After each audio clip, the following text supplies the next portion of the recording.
Hey y'all, this is Tiff. Today I wanted to come to you guys and just discuss a bit talk about adult friendships and the importance of adult friendships and the complications that may arise in those friendships as well. Um, and that's like start by just acknowledging that over time adult friendships tend to change, especially those where you may have been friends since childhood, and then as we get older, life changes. People start families, certain careers may be more demanding in others, and just even some people may relocate. Having friends as a child is certainly different in the need and dynamic of certain friendships than it is once we get a bit older. However, the importance is still there. You know what I mean? Like we still need someone to lean, somebody to talk to sometime, although you may not have time to do it daily or weekly, sometimes even monthly. There are things in life where sometimes you just need an ear, and therapists, they're also great because you don't want to overburden your friends either and always unloading on them all your problems. And most friends are people who care about you. They will, even if they aren't in a space to receive all that you're unloading, they'll still be there for you because they love you. So it's important to not to put someone in a position where when they see your call, it's kind of like, oh, do I want to answer it? Because they know it's always going to be a problem, and especially if they're going through things themselves, whether or not they share that with you. Because most of us we all have our own things in life going on, regardless of what it is that we do, our family size, whether or not we have a family, whatever that may be. So we want to also be mindful of that. And my personal favorite is to just before I unload or just vent, I always ask for permission. Like, do you have the space to listen to what I'm gonna say, and it's not about you, so it's not like I don't know, I don't need my feelings hurt, I'm already stressed, but I need to, I'm in a place and I really need to unload, and I need an ear. But if you are already you're in a dark place yourself or space, I don't want to give that to you. We can talk about something else, because I also enjoy that in my friendships as well, new or old. Which and what I mean by that is, if we decide to go out and have a drink after work or whatever it is, I don't always, or whenever we hang out or link up, whatever, I don't always want to discuss problems. I don't want to talk about my problems. I don't want to hear about your problems. I want to talk about or discuss or focus on something else to get my mind off of it, to get your mind off of it. Just a bit of reprieve from the daily burdens of life. So because at the end of the day, we still got to go back to it, either when we leave this, this bar, this environment, whatever, or tomorrow, or when we go punch back into work, whatever it happens to be, we have to go back and deal with that. So for the moment, we can get our minds off of what's heavy, what's weighing us down, what's stressing us out, what's causing anxiety or whatever. A second to clear ourselves, and then maybe you can reapproach these obstacles with a different mindset, because you got a chance to just be easy, to rest. And we all need rest, whether it's on a Sunday or a Tuesday. So it's also being that friend and realizing that even though someone loves you, they don't always want to hear your damn problems. I'm one of them. And with people who are empaths, sorry if I said it, it sounds a little funny, I got a lisp and deal with it. Okay, sorry. Like, people are often times wanting to or feel comfortable with telling you their problems, and that's fine. I don't mind helping, and I care. I truly do care. But that's the thing, sometimes you care too much, and then you get this, and now with conversations over, days pass, and I'm still pondering on whatever issue that you've had. And a lot of times people do these things, or they ask for advice they're not gonna take, or they want to tell you the problems, but they don't really want advice or insight. They just want to offload, but that's not always easy to do once the problem is laid upon you. There are those people who instantly get to trying to figure out how to resolve it. A case of that is like myself. I call myself I'm a fucking problem solver. I'm a resolution specialist. You know, like I once I hear a problem, see the problem, or something I feel that needs to be addressed, I instantly try to figure out which ways to fix this problem right away. Everybody has problems. Like if I call a customer service for, say, my bank or insurance or wherever, the matter, maybe they have to call customer service. I don't need the person on the other end like, oh, I'm so sorry. I understand how you feel. I don't care if you understand how I feel. That's not helping me. Let's get to like a resolution. Let's get to a situation where I can no longer be frustrated by whatever this is going on. I don't need you to understand how I feel or have been in my position in order to help me. If this is your job and you see the problem, if you can understand the problem, you don't have to understand how I feel about it. I want you to instantly help me figure out a way to make this no longer a problem.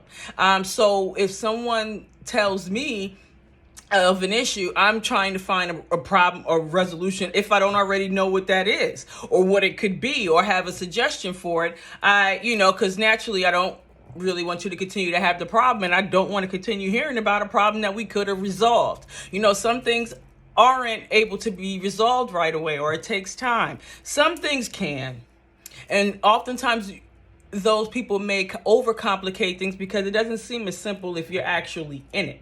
It always is different when you have an emotional attachment to it. And having a good friend with good discernment and good judgment, they can, and just even knowing you, so they know how to give you the information. Or, another thing is, don't give me advice I'm not going to use. So I make sure when I'm, whoever it is that I'm speaking to, if I'm offering my insight, that I'm giving it in a way in which they will receive it.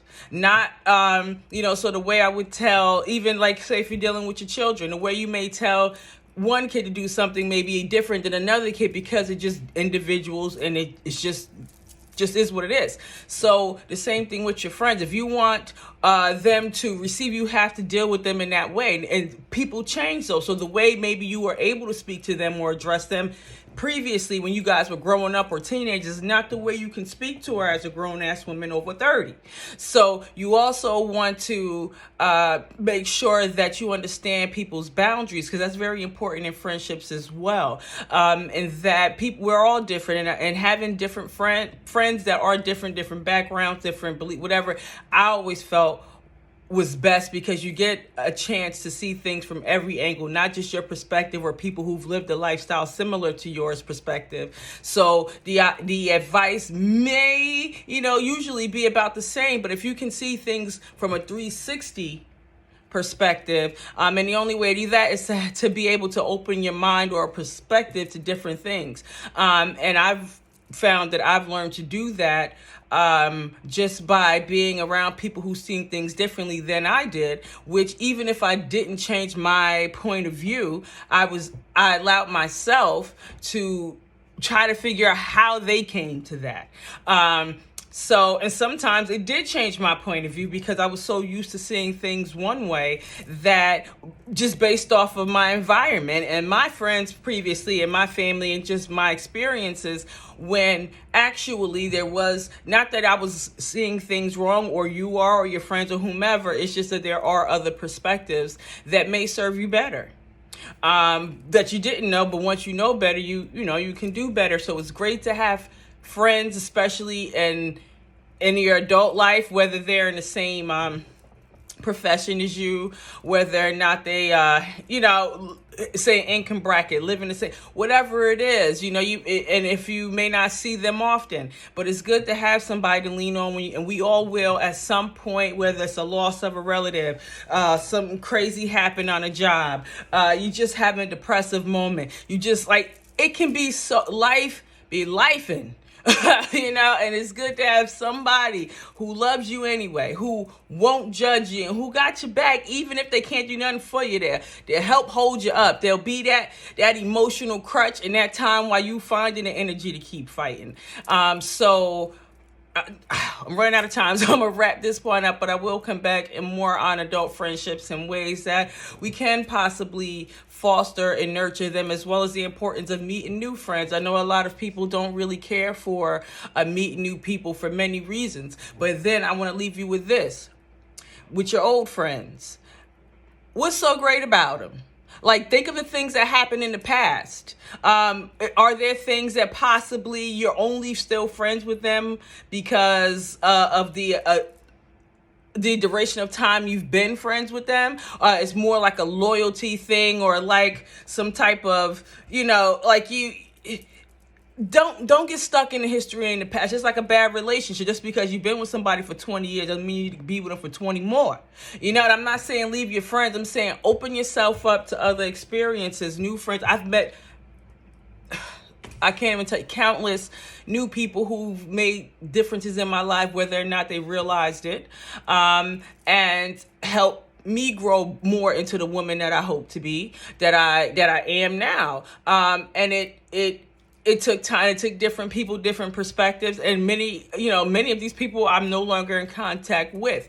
But there are things from that meeting that I carry with me still. So, and I've experienced things in new friendships that I look back at old friendships like, ooh, that wasn't really my friend. Because you just, but again, you learn as you expand yourself. Just like you try new foods, you want to try new places, try new friends.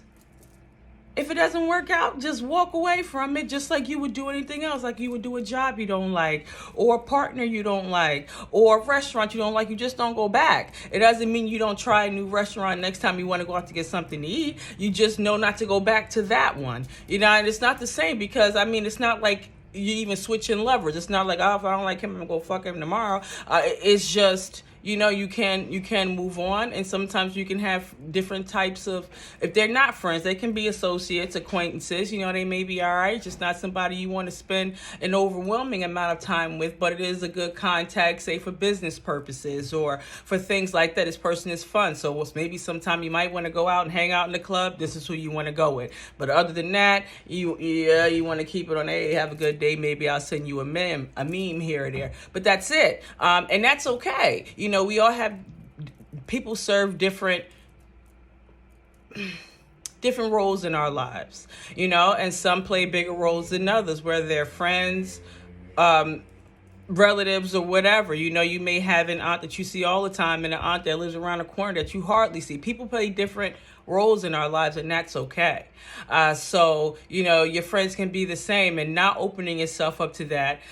And it's just my opinion. This is an opinion part, but I feel like you're limiting yourself, and also the experiences that you were meant to have, and then you also don't get the privilege of experiencing so many other people, so many other energies, and you don't give them the privilege of experiencing you. And you may think that that's great to be exclusive. You can be exclusive in that you're not always reachable, or everybody can't hang with you all day, every day, because that's just, that's also my preference. But I don't want an enemy neither. I may not ever want to hang out with you again, but when I see y'all, I say, hey, if we happen to be in the same bar, I might send you a drink. But if you call me, I won't answer. If you text me, it'll be like it didn't even come in. So, there are differences between friends and acquaintances when you meet new people. And I have old friends that I feel the same way about, or who don't have my number at all. They got a Facebook message me, and I'll never check that shit. So, you want to just be open to life's experiences, because at this point, with all that's going on in the world, you never know who or what you'll meet. Like the best, for instance, I'm very spiritual now, but this was not the case prior to 2018-ish, when I started a new job once I had relocated, and I was in a dark space, very lost, stressed, crazy space. And I was introduced to spirituality, assuming that I knew about it. I knew nothing about it, like burning sage. It just wasn't something that was done when I was growing up in my house. So it's just not something I seen or really gave any real attention to. But as that friendship blossomed, and I learned more, and that wasn't pushed on me. It was just there, and it was something I was drawn to. But it changed my life, and it was something that I was also able to share with my daughter and kids or whatever. So and it's helped me a lot. It helped me grow towards, like I said, towards the woman that I hope to be and the woman that I've become since then. So, and that's not something that I'm totally sure I would have embarked on, or at least with the intensity that I had it not been for this meeting with this person. And that's why, again, I want to be clear. I just want to drive home the importance of meeting new people just for the experiences, because you never know why someone is put in your path. So one of those reason, season, lifetime kind of thing. So when you meet new people or or reconnect with an old person, doesn't mean that it's supposed to last forever, but that experience can really evolve you. And meeting new people, having new experiences, and new experiences does mean spending time and experiencing other people as well, not sexually. Okay? Friendly, communicating, hanging out, not fucking. Okay, experiencing them, getting to know them, and just different, especially people who are different than you, different religions, different cultures, different backgrounds, different anything. You'll learn and you'll be surprised how much depth there are to people that you can't even see on the surface, that you couldn't tell with the first few conversations until you really get to experience someone. And that's important as well. And also, for those who are single, you may meet a new friend who has a cousin or a brother. They might know somebody for you, but you would never even know you meet your soulmate, because you don't want to meet new friends because you're so closed off because somebody in middle school told your business and you thought that was your friend. So now you don't trust nobody. And then somebody, let that go. Let that go. Let it go. Any of that, let it go. And go ahead and let yourself be your best version of yourself and let other people experience how awesome you fucking are. All right, I'm going to wrap this one up. I'll see y'all later.